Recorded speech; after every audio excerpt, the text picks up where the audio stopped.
Sevarog is the embodiment of death for his enemies, as he can take a lot of damage and deal a lot of damage. Hi, this is Vortex, and today we're taking a look at the Soul Stealer.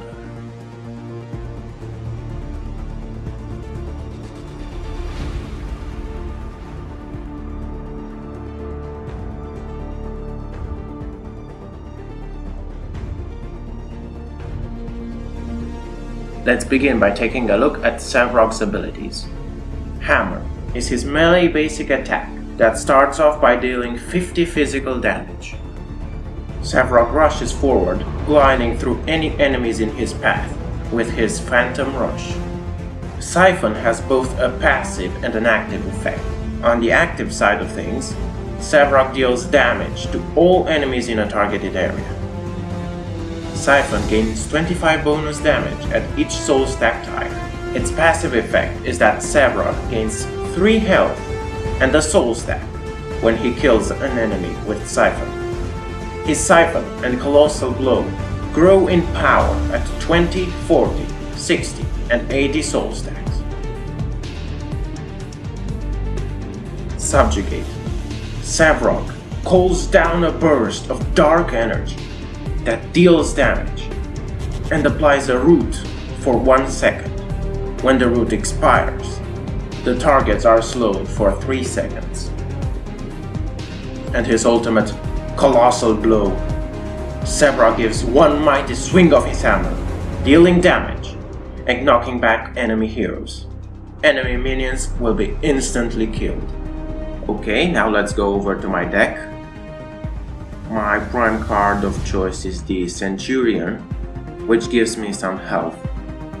But the Warlord is an equally viable option. But personally, I prefer the Centurion. In this deck, I don't use any consumables, as I start with Lord's Ward, which I upgrade with 2 health and 1 mana. After that, Adamant Edge, and I upgrade it with 2 strikes and 1 health. Next up is a Brawler's Keep, which I upgrade with 2 major strikes and 1 advanced mana. Next up, Chrono Strike, which I upgrade in the exact same way. 2 major strikes and 1 advanced mana. Now to end my build, I add 2 Adamant Edges. As for the situational items I use, I have a Fountain Spike, a Pendulum of Lords for some extra cooldown reduction, and to gain some armor, I take either a Spiked Bone Plate or a Thorned Green Wave, depending on the enemy team composition. Alright guys, that was my deck. Now let's take a look at some gameplay tips and tricks.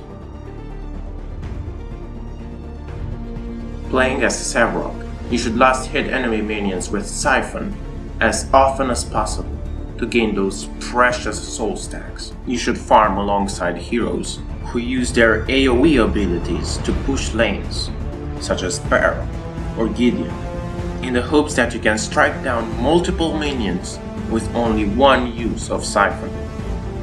Oh, and if you notice Sevarog's appearance changing, that's because he gains a visual update every 20 soul stacks. Use your ultimate, Colossal Blow, to get enemies closer to your team or in the range of one of your towers. Or, you could just use it for straight up damage. That was my guide on Sevarog. If you're hungry for more knowledge on your favorite heroes in Paragon, click on my previous video where I talk about Mordor. Or, if you're from the future, you can click on my Narbash guide. Thank you guys so much for watching. This was Vortex, signing off.